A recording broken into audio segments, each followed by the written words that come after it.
Hey everybody, this is Wileen, and got another tip for you on our Loaves and Fishes experiment. I've just been getting such amazing, awesome information ever since I decided to do this. So can't wait to share what I'm going to share with you today.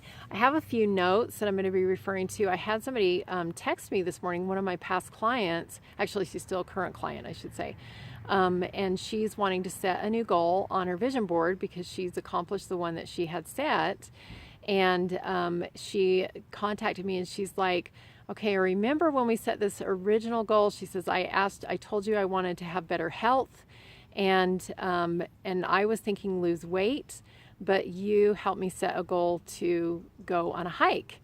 And she says, I want to understand why you did that so that when I set my new goal, my next goal, then it will, I can be just as effective. So I sent her like a super long text, and I just took that text and I printed it out and highlighted it. So I'm going to share some of the bits and pieces that I shared with her, and hopefully we'll pull all those bits and pieces together into a cohesive whole at the end. And this will really help you on your Loaves and Fishes experiment that we're going to be doing. So the first thing that I shared with her is that a health goal as a monetary goal is too, and lots of other things that we do, is a physical outcome or byproduct of something. A lot of times people will put a health goal or like a number of pounds they want to lose, or they'll put like a dollar amount that they want to earn on the vision board, and it seems to elude them. And that's because that type of a goal is not the goal is not the money, or the pounds lost is not what you're working for. There's something deeper, something greater that you are working for, that the byproduct of which will be money earned or pounds lost or whatever it is that you're working for. So I want to give you an example of this. I have a goal to get a new lounge chair. In fact, I want to get 2 new lounge chairs to put in my home. And I definitely put that on my vision board. I've got that on my vision board that I want to get a couple new lounge chairs. But there is a mental, emotional, and spiritual change or thing that I get to connect to, investment that I get to make, that will produce the physical outcome of having lounge chairs in my house. So again, I'm going to give you kind of bits and pieces, and then we're going to tie it all up at the end. So what I asked myself, instead of just putting that on the board and just saying, okay, now I'm going to go to my bank account and I'm going to see how much money I have to go buy 2 lounge chairs. That's not the way that we create, and that's not the way things get created in Loaves and Fishes. If you remember, we didn't need money to be able to produce those Loaves and Fishes. So with the lounge chairs, it would be the same thing. What is needed? What do we get to invest, or what do we get to connect with to produce that outcome? So as I thought about, okay, what do I want these lounge chairs for?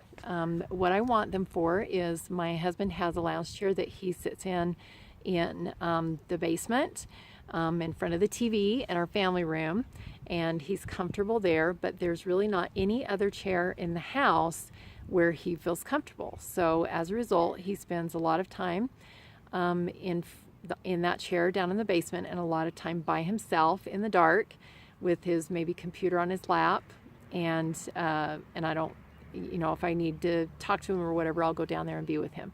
So it's not that he's being antisocial or not wanting to be with the family or anything, but the result of that, of only having one chair that's comfortable to him in the house, means that he is separated from the family a lot, and anytime he's upstairs in the on the kitchen chairs or in the front room or whatever, he isn't comfortable.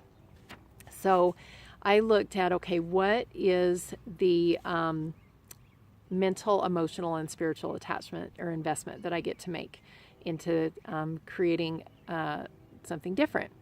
And so for me, it's really important that I have connection and that everybody in my home is comfortable. And if you've ever been to my home, you know that I go to great lengths to make sure that I anticipate needs and that I make sure, that everybody is fed and comfortable and happy, and not to the point of like people pleasing, but I just know, what people need to be comfortable. And I have just a way of anticipating that. So it's uncomfortable for me. It feels like out of alignment, out of integrity for me to have a home where my husband has only one spot in the whole house that he can feel comfortable. So what I'm really connecting with, what I'm really putting on my vision board is not 2 lounge chairs. I'm putting on my vision board comfort and connection in my home. So mentally, I'm choosing comfort and connection. And when I think about comfort and connection, I can look around my house and I can say, okay, what within my home does not promote comfort and connection? And so it's easy to let go of things that don't provide that. A lot of times we have a hard time letting go of old things so we can let new things in. And if you can establish what the investment is that you're really making, what you're really choosing into your life, then it makes it a little bit easier to let go of old things and to choose into something new. So that would be mentally. I could look around and say, okay, what creates connection and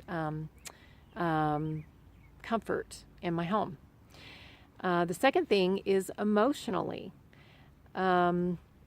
I can see that there are ways right now that I could provide comfort and connection in my home right now, even without the lounge chairs.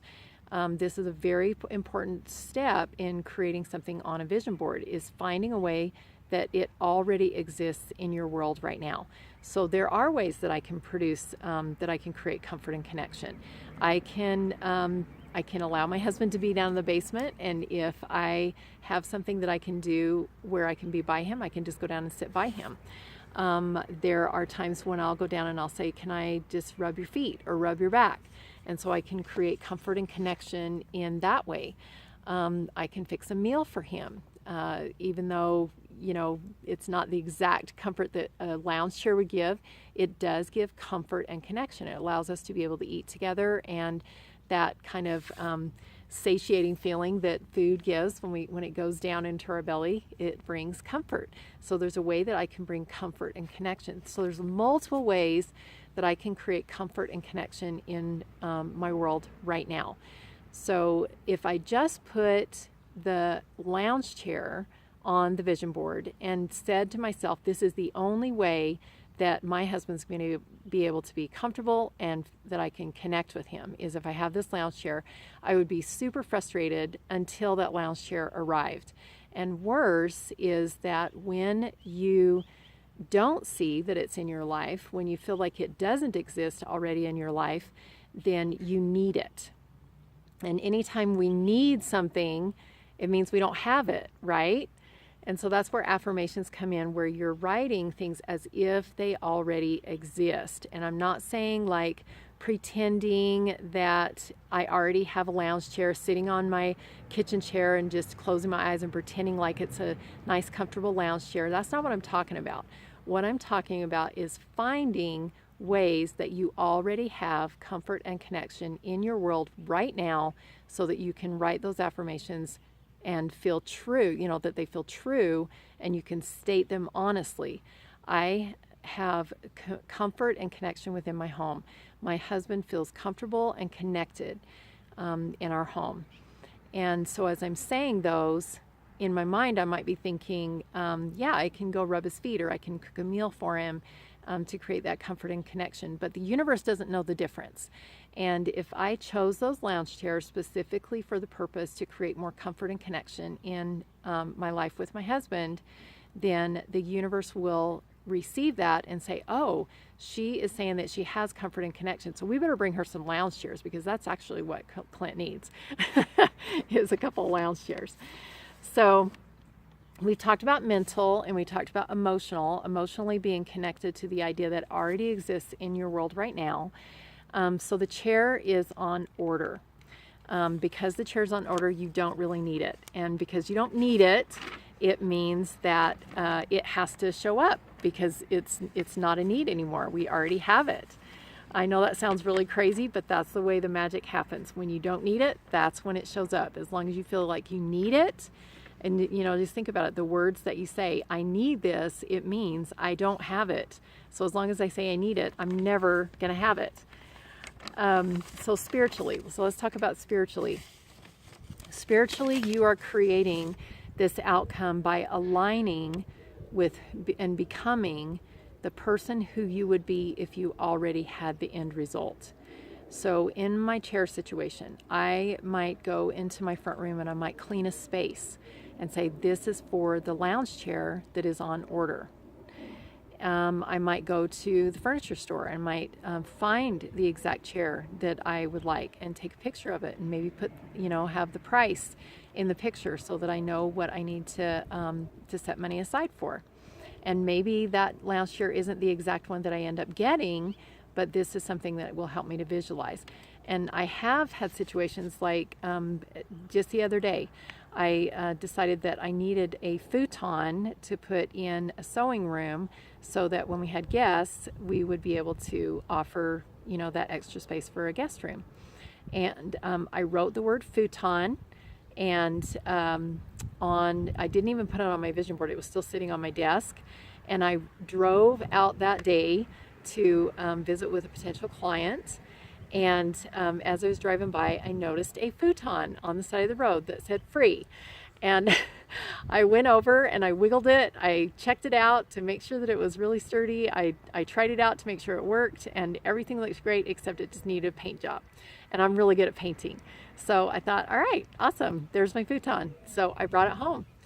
That very day, I got what I asked for, and I didn't even put it on my vision board. And it's because I was okay with however it got to show up. And the specific purpose was so that I would have some space if I had some guests coming over.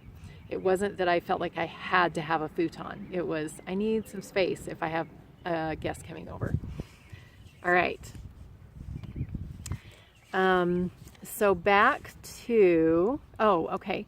So those are some things that I could do. I could clean a space, I could go shopping, take a picture, whatever. So this is beyond faith. This is spiritual creation. You're seeing it in its physical form, and it's basically like you're watching for the UPS truck. You know that it's coming, and so you've got to create space for it. You've got to be ready to receive it. So if I remember right, for this particular client, I'm going to kind of bring this all together again. I asked her why she wanted to have better health. So that was her goal, was to have better health. And I said, why do you want that? And if I remember right, she said, because I want to be able to do the things that I love. And one of the things I love to do is to hike. And so I said, all right, so you don't want better health. You want to be able to do things like hiking and have it be fun and easy. And she also had some problems with her knee as well. And she says, yeah, that's what I want. I said, okay, where would be the perfect hike? What would be the perfect end result for you to be able to say, wow, I have better health. I can see that I have better health. And so she chose a particular hike, and I said, okay, that's what you put on your vision board. So she put that on her vision board, and we've been working together for probably a couple months. She participated in my LEAP course and has done some private mentoring with me as well. And we've been working together for a couple of months. And the last time we met, I asked her how her health was. And she said she had lost 30 pounds, which was one of the things that she wanted in the beginning, but it was the outcome of her focusing on going on this hike. And she also had a better connection with her husband, and that was one of the outcomes that she was hoping for as well.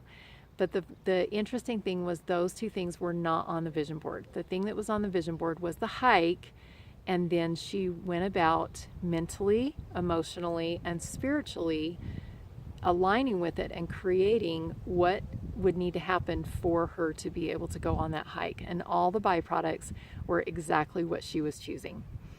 So if we said we want better health, or we want to lose a certain number of pounds, and we didn't put the mental, emotional, and spiritual behind it, what would be the result? It would probably be a drudgery. It would probably be a huge focus on daily action, but if we weren't seeing results every single day, we would question whether we'd set the wrong goal, or maybe we weren't good enough, or all these things could happen. But by adding the emotional and the spiritual and the mental, there is magic. You're not even focusing on the end result. You're focusing on what you really want, and the end result happens. So rather than it being drudgery and getting a goal that maybe is yours for a day and you get to celebrate it, and then you go back to your old habits, putting all of this effort into emotional, mental, and spiritual creates the end result that you want, because it is a byproduct of the person that you have become in the process. So I invite you to try that. Take a look at your vision board and see what you've got on your vision board that maybe you need to change a little bit. Go back and ask those questions. Why am I emotionally, mentally, and spiritually connected to this? What do I really want? And then what choices can I make today to create that spiritual, emotional, and mental outcome, because the physical outcome is going to be the result, the byproduct of that.